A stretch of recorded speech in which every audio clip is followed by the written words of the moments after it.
Te hago una pregunta en esta tarde. ¿Con qué actitud vienes hoy a ponerte frente a la palabra de Dios? ¿Cuál es tu actitud esta tarde frente a lo que Dios te quiere decir? ¿Tienes una actitud como que esto no va contigo? ¿Tienes una actitud como a ver lo bien que lo hace? ¿O tienes una actitud de decir, Señor, en esta tarde tengo la necesidad de que me hables? En esta tarde yo creo que todos tenemos necesidad de que Dios nos hable. Amén. Y yo estoy seguro de que Dios va a hablar a su iglesia. Amén. ¿Qué les parece si me acompañan a un pasaje de las Escrituras que se encuentra en el capítulo 3 de Apocalipsis, versículos del 14 al 22?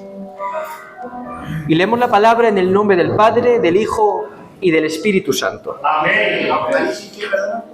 3 versículos del 14 al 22. Escribe el ángel de la iglesia de Laodicea, y esto dice el Amén, el testigo fiel y verdadero, el soberano de la creación de Dios. Otra versión dice el origen de la creación de Dios. Conozco tus obras, sé que no eres ni frío ni caliente, y ojalá fueras lo uno o lo otro. Por tanto, como no eres frío ni caliente, sino tibio, estoy por vomitarte de mi boca. Dice, soy rico, me he enriquecido y no me hace falta nada. Pero no te das cuenta de que el infeliz, miserable, pobre, ciego y desnudo eres tú. Por eso te aconsejo que de mí compres oro refinado por el fuego, para que te haga rico, ropas blancas para que te vistas y cubras tu vergonzosa desnudez, y colirio para que te lo pongas en los ojos y recobres la vista. Yo reprendo y disciplino a todos los que amo, por tanto sé fervoroso y arrepiéntete. Mira que estoy a la puerta y llamo. Si alguno oye mi voz y abre la puerta, entraré, cenaré con él y él conmigo. Al que salga vencedor le daré el derecho de sentarse conmigo en mi trono, como también yo vencí y me senté con mi Padre en su trono. El que tenga oídos, que oiga lo que el Espíritu dice a las iglesias. ¿Cuántos dan un fuerte aplauso a su santa y divina palabra? Pueden tomar asiento. Y yo voy a pedir a mi hermano José, siervo del Señor, que él me presente en las manos del Señor. Padre Santo y Padre Celestial, gracias Dios mío, Señor, te damos por lo que estamos teniendo de culto, Dios mío, Señor. Y ahora te rogamos, Dios mío, por nuestro hermano José, Dios mío, tu siervo y tu hijo, Padre Santo. Te rogamos por él, Dios mío, para que tú le ayudes, Dios mío, Señor, a dedicar tu palabra, Dios mío, esa palabra, Dios mío, que en su intimidad, Dios mío, Señor, ha estado meditando, ha estado estudiando, escudriñando, Dios mío, Señor. Te ruego, Dios mío, que tu Santo Espíritu lo fortalezca, así como deseo para mí, cuando también tengo que predicar, Dios mío, Señor, está con él, Dios mío, Señor, ayúdalo, Padre Santo, Dios mío, porque queremos Aleluya, a ti, solamente tú, queremos oír de su palabra, Dios mío, Señor. Bendícelo, Dios mío, aparte del soberbio, todas cosas, Dios mío, que le impida expresarse con facilidad y con denuedo, Dios mío, te lo presentamos en el nombre de tu Hijo Jesús. Amén. Bendito sea el nombre del Señor. Amén. Cuando uno empieza a leer el libro de Apocalipsis, se puede dar cuenta que en los primeros capítulos hay una serie de cartas, más concretamente 7. 7 cartas a 7 iglesias distintas. Y lo que hace especial estas cartas es el autor de ellas. Porque el autor de estas cartas no es el apóstol Pablo, no es el apóstol Pedro, no es el apóstol Juan. El autor de esta carta no es otro que nuestro Señor Jesucristo mismo. Amén. Y hoy vamos a ver una de esas cartas. ¿Por qué vamos a ver estas cartas? Porque estas cartas, igual que hablaron a una iglesia hace casi 2000 años, nos va a hablar hoy a nosotros en esta tarde.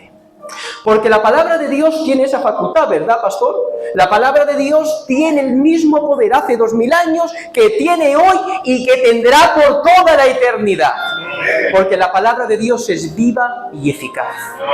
Una sola palabra de Dios te cambia y te transforma. Amén. Y esta carta en específico, creo que es la más conocida de las 7. La carta a la iglesia de Laodicea. Y precisamente creo que es la más conocida por un mal motivo. Porque en las otras 6 cartas, nuestro Señor Jesucristo siempre tiene algo bueno que decir de las iglesias a las que va dirigida. De unas más de otras menos, de otras muy poco, pero siempre tiene algo positivo que decir.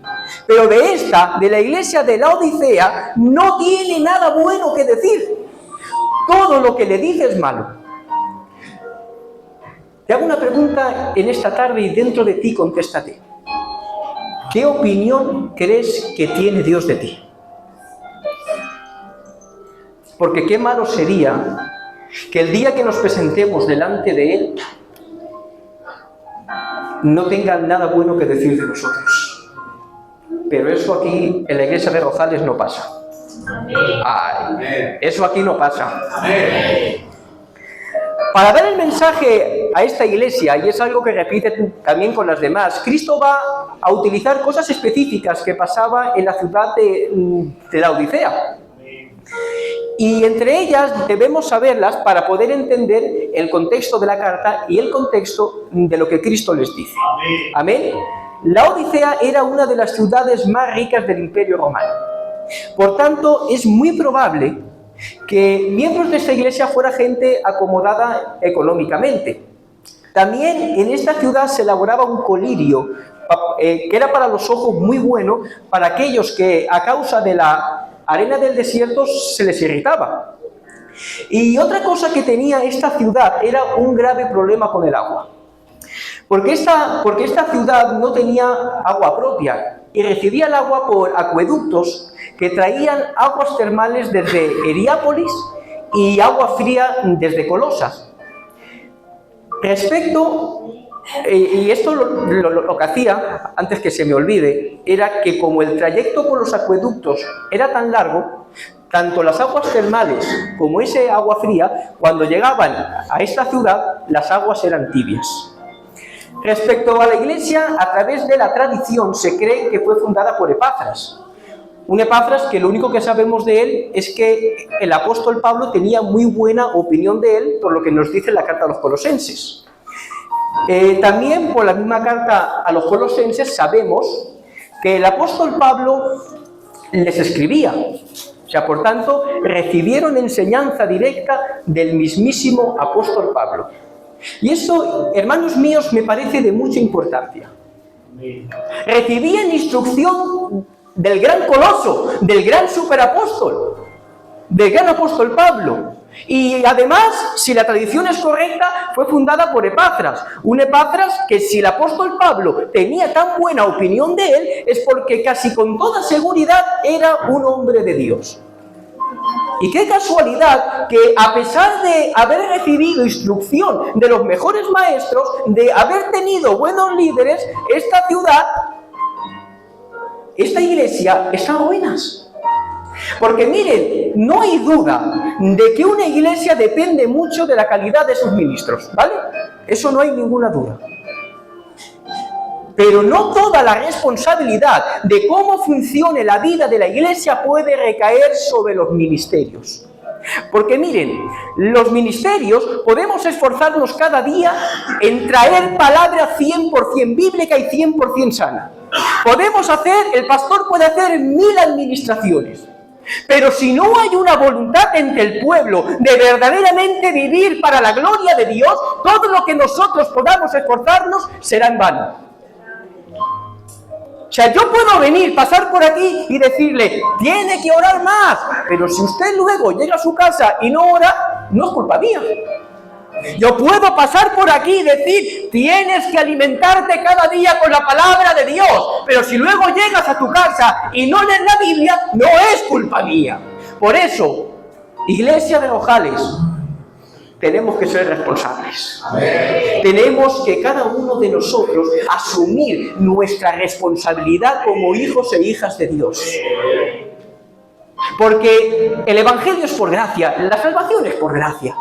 Pero nosotros particularmente tenemos responsabilidades como cristianos. Estamos llamados a dar fruto, a ser mejor cada día para Dios, a no conformarnos con la mediocridad y cada día parecernos más a Él. ¿Cuántos dicen un fuerte gloria a Dios? Y en esta carta, nuestro Señor Jesucristo empieza presentándose.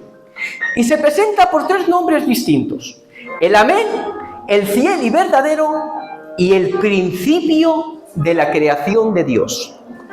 Voy a comentar este último nombre porque me parece de mucha importancia. Porque este último nombre, cuando Cristo se presenta a sí mismo como el principio de la creación de Dios, hay muchos de los que niegan la divinidad de Cristo que lo han utilizado para decir, ¿veis?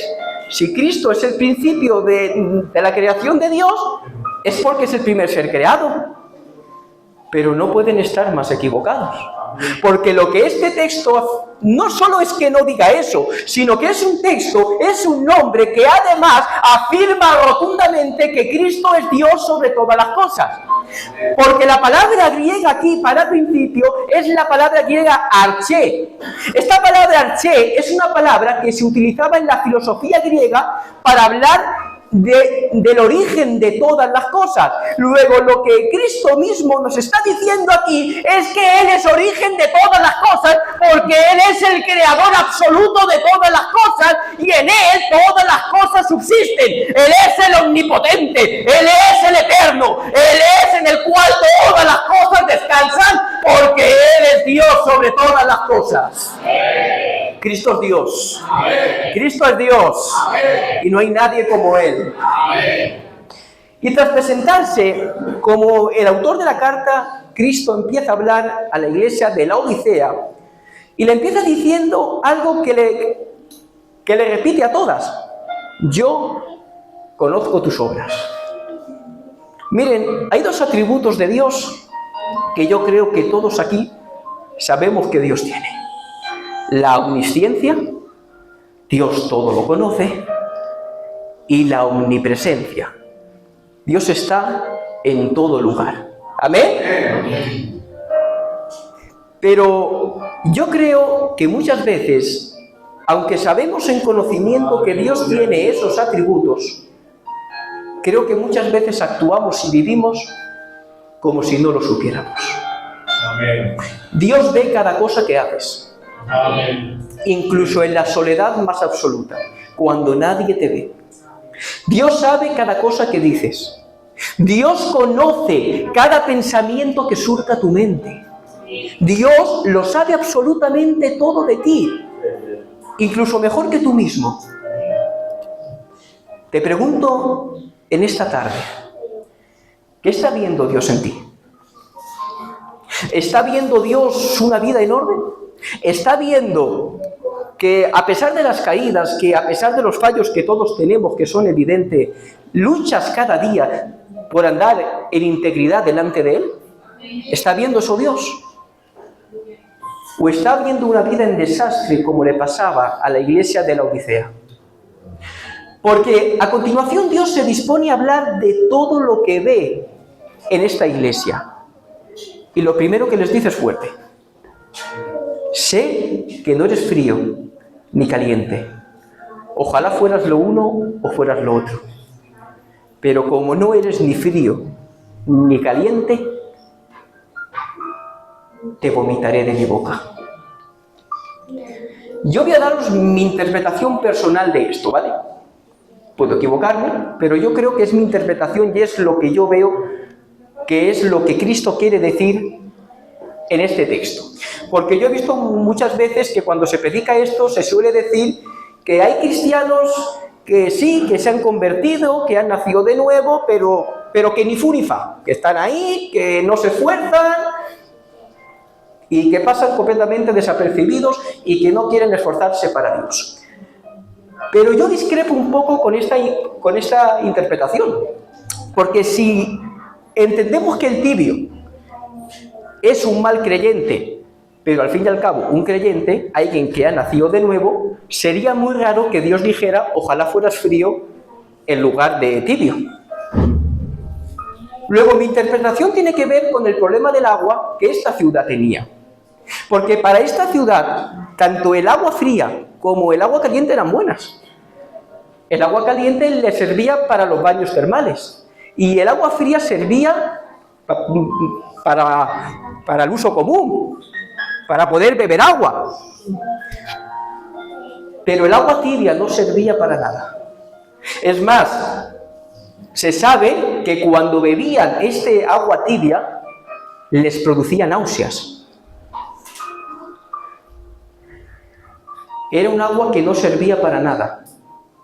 En palabras que lo podamos entender y quiero que se entienda, ¿de acuerdo? Lo que Dios les estaba diciendo, en el sentido más estricto de la palabra, es que eran inútiles, que no servían para nada. Habían dejado de ser útiles en las manos de Dios. Y una iglesia que ha dejado de ser útil en las manos de Dios es algo muy triste. Una iglesia que ha dejado de levantar un verdadero clamor a Dios en oración, que ya no busca crecer en el conocimiento de la palabra, una iglesia que ya no levanta al caído, que ya no sana al herido, es algo muy triste. Dice Romanos 12:11, nunca dejen de ser diligentes, antes bien sirvan al Señor con el fervor que da el Espíritu. La iglesia de Dios ha sido llamada a servir. Y el que sirve debe ser útil en el sitio donde sirve. Ponte en las manos de Dios y dile, Señor, quiero ser útil en tus manos. Te puedo dar un consejo. No desperdicies el don y el talento que Dios ha puesto en ti. Miren, y si ustedes piensan igual que yo, dicen amén. Yo quiero ser útil al 100% para Dios. Mi vida entera le pertenece a Él. Él me compró a precio de sangre. O sea, todo lo que yo soy le pertenece a Él. Y como todo lo que yo soy le pertenece a Él, yo no puedo reservarme nada de lo que yo tengo. Todo se lo debo entregar a Él. Y si hay un lugar, y si hay algo que yo pueda hacer para su gloria, para servirle, no voy a dudar en hacerlo, porque le pertenezco, porque soy suyo, porque Él me ha comprado. Amén. ¿A cuántos ha comprado Dios? Amén. ¿Cuántos le pertenecen? Amén. Pues es hora de que dejemos de reservarnos cosas para Él. Es hora de que pongamos todos nuestros dones, todos nuestros talentos al servicio suyo. ¿Cuántos dicen un fuerte gloria a Dios? Yo creo que gran parte de la iglesia del siglo XXI se ha hecho inútil porque nos conformamos muchas veces con venir aquí y hacer el paripé un poco. Y no hablo de la iglesia de Rojales. Ya saben que cuando hablo así hablo en términos generales. La iglesia debe ser un instrumento en las manos de Dios. La iglesia ha sido llamada a ser luz en medio de las tinieblas, a ser la sal del mundo. Y no podemos simplemente quedarnos parados. Estamos llamados a trabajar para la gloria de Dios. Y ahora vamos al que para mí es el verdadero problema de esta iglesia. Dice, soy rico, me he enriquecido y no tengo falta de nada. Dos problemas. Ese dices nos da a entender que los laodicenses se habían, ¿cómo decirlo? Se habían aferrado en su propia opinión de ellos mismos. Y este es un problema muy serio, porque cuando tratamos de autoevaluar nuestras vidas bajo nuestra propia opinión, vamos a fracasar. Porque nosotros somos demasiado orgullosos. Y de normal no somos capaces de ver los errores que tenemos. Y los pocos que somos capaces de ver, de normal, los autojustificamos. Claro, los de la Odisea, a sus propios ojos, eran fenómenos, Juan. Ellos se veían fieras. Pero claro, había una diferencia muy grande entre lo que ellos pensaban de sí mismos y lo que Dios estaba viendo en ellos. ¿Qué es lo que Dios estaba viendo? ¿No te das cuenta que el infeliz, miserable, pobre, ciego y desnudo eres tú? Menuda diferencia, ¿verdad? Ellos decían que eran ricos, ellos decían que estaban muy bien. Sin embargo, la opinión que Dios tenía de ellos era totalmente distinta. Por eso la iglesia debe ser continuamente expuesta a la palabra de Dios. Porque la palabra es el espejo en el que debemos evaluar nuestras vidas, en el que tenemos que ver cómo estamos. No te dejes llevar por lo que tú mismo piensas de ti. Déjate llevar por lo que la palabra dice de ti. La palabra es la que verdaderamente te va a decir cómo estás. La palabra es la que te dice verdaderamente que tú necesitas a Dios y que sin Él no eres nada. La palabra es la que te va a mostrar tus errores, esos que muchas veces nos cuesta y nos confrontan, pero es la que nos va a llevar verdaderamente a cambiar para la gloria de Dios. Y el segundo problema serio es que los laodicenses se creían independientes de Dios. Confiaban más en sus medios y en sus capacidades que en la providencia de Dios. Y este también es un problema muy, muy serio. Porque cuando venimos aquí y pensamos que lo que podamos hacer lo hacemos por nuestros medios o por nuestras capacidades, estamos actuando a nuestra manera y estamos dejando de lado a Dios. Y cuando dejamos de lado a Dios, estamos dejando de actuar por el poder del Espíritu Santo. Y si nos está dejando de guiar el Espíritu Santo, no podemos hacer nada.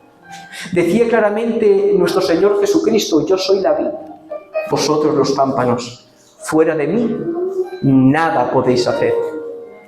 Dice también Proverbios capítulo 3, versículos 5 y 6. Confía en el Señor de todo corazón. Dice, y no en tu propia inteligencia. Reconócelo en todos tus caminos y Él allanará tus sendas.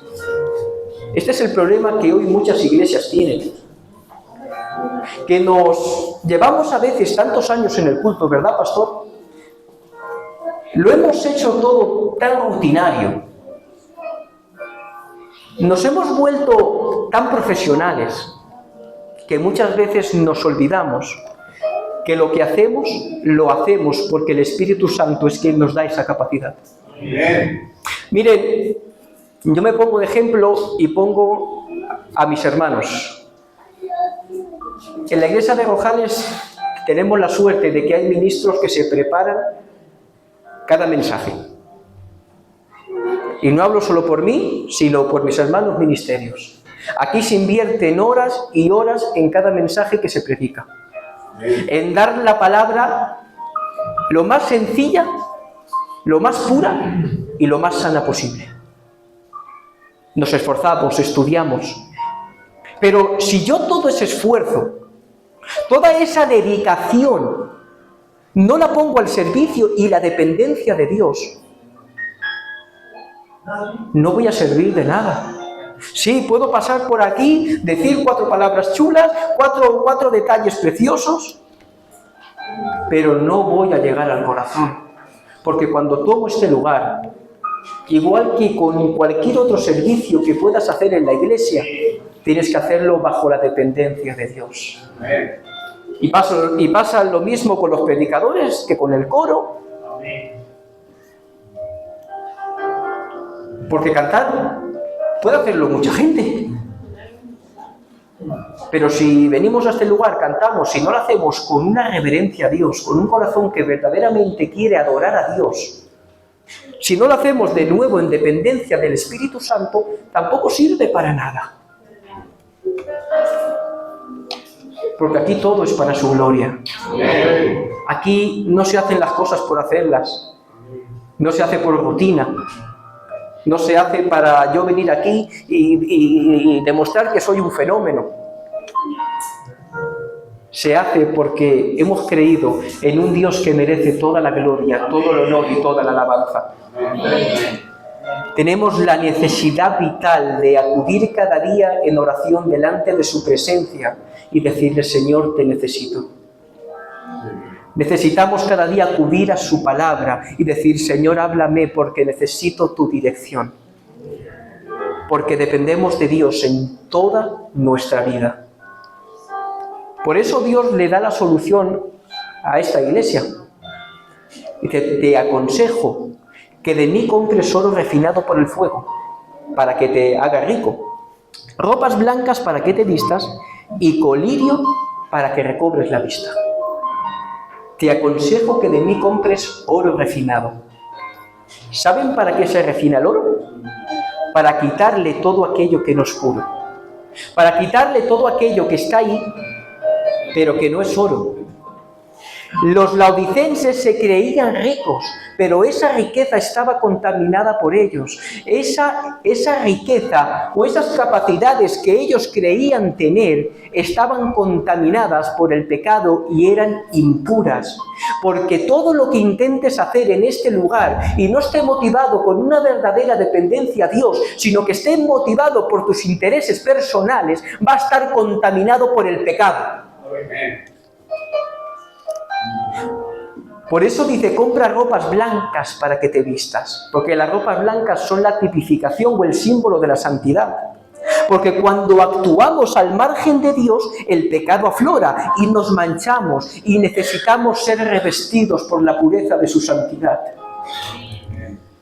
Dice, y colirio para que recobres la vista.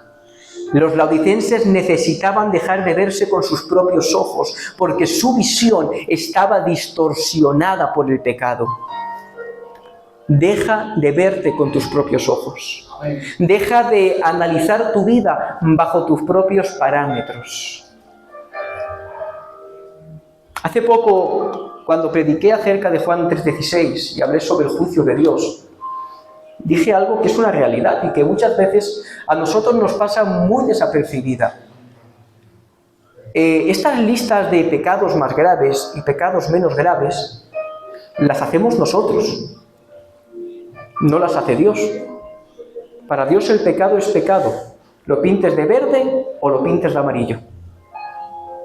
Nosotros sí, por eso cuando nosotros nos analizamos bajo nuestra propia lupa, hay cosas que a nosotros no nos parecen graves, pero para Dios sí que lo son. Por eso necesitamos limpiar nuestros ojos con el colirio de la palabra.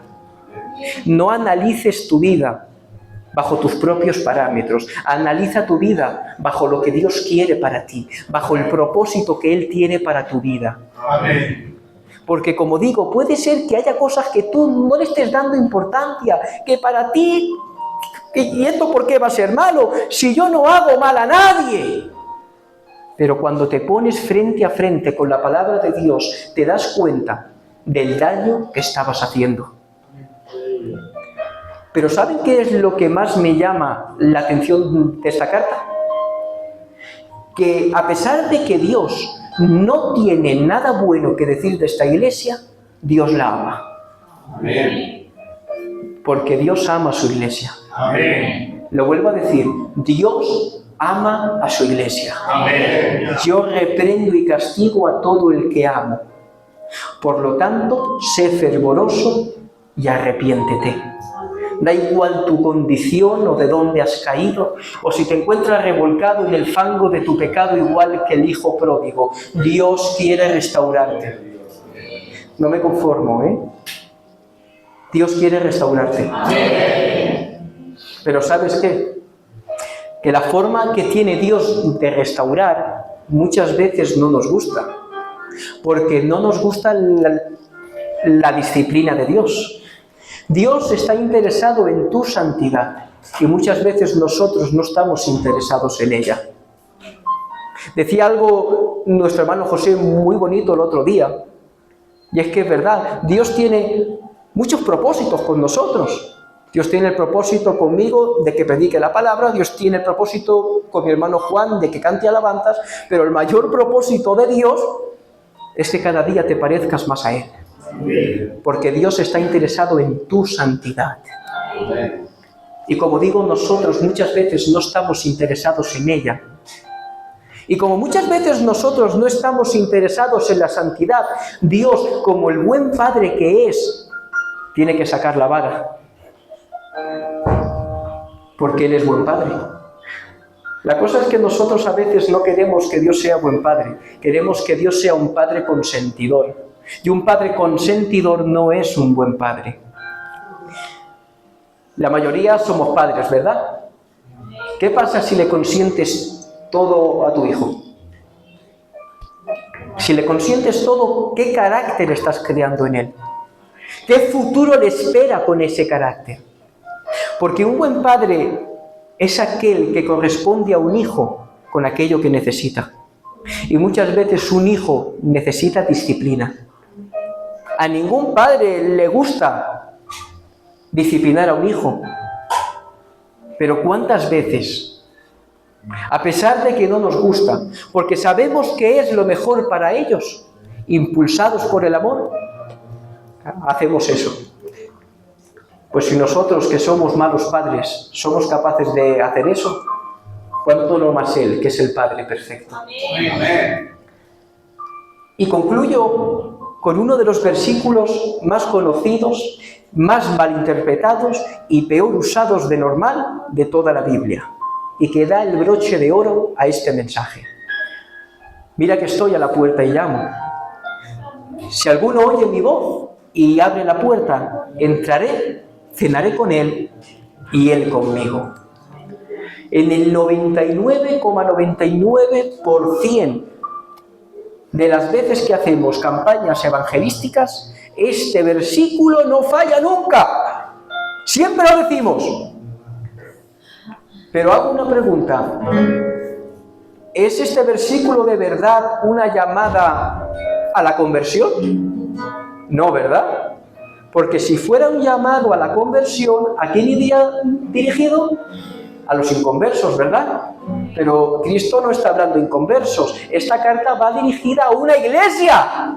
Luego, si lo unimos a toda la carta, nos damos cuenta de que por la forma de caminar que esta iglesia de la Odisea tenía, que era una iglesia que andaba en el pecado, que andaba en independencia completa de Dios, que se había vuelto inútil en las manos de Dios, que ya no servía para nada, no es un llamado a la conversión, es un llamado a la santificación, porque Dios quiere una iglesia santa. Amén. Dice 2 de Timoteo 1:9, pues Dios nos salvó y nos llamó a una vida de cualquier manera, ¿no, verdad? Nos llamó a una vida santa, porque Dios quiere una iglesia santa. Lo que dice este texto, aunque suena muy bonito, es algo muy triste. Nos suena muy bonito cuando lo decimos malinterpretado y sacado de contexto en las campañas evangelísticas. Yo estoy a la puerta y llamo. No, este versículo es muy triste. Porque era una iglesia y Cristo les estaba diciendo que Él estaba fuera. Que habían perdido la comunión con Él. Que por su forma de vivir, que por su forma de hacer las cosas, que por su forma de actuar, habían dejado a Cristo en la puerta. Y esto es muy triste. Es muy triste que muchas veces, por nuestra forma de hacer las cosas, dejemos a Cristo fuera. Iglesia de Rojales, no permitamos eso nunca. Que Cristo gobierne la iglesia. Que Cristo gobierne la iglesia. Que solamente la gobierne Él. Que Él sea el Rey absoluto de este lugar. Vamos a andar como Él quiere que andemos.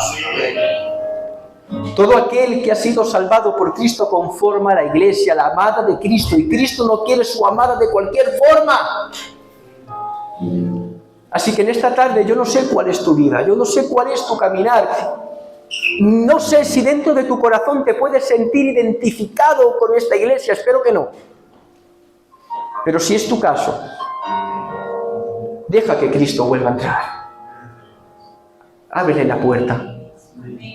Pero ojo, ábrele la puerta, pero no para que sea tu invitado, sino para que sea el dueño de tu casa. Amén. Doy un detalle y con esto termino, ¿de acuerdo? Cuando leemos los evangelios, hay muchos episodios donde Jesús entra en casas a comer, donde lo invitan.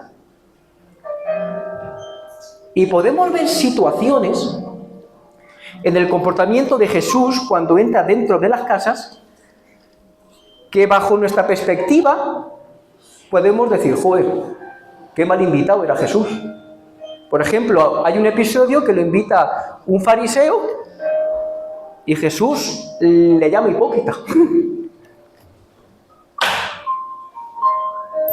Pero ¿saben por qué Jesús hace eso? Porque cuando Jesús entra dentro de una casa, Jesús no es un invitado. Si invitas a Jesús a tu casa, es para que la gobierne. Jesús no es un complemento. Jesús es el dueño de tu vida.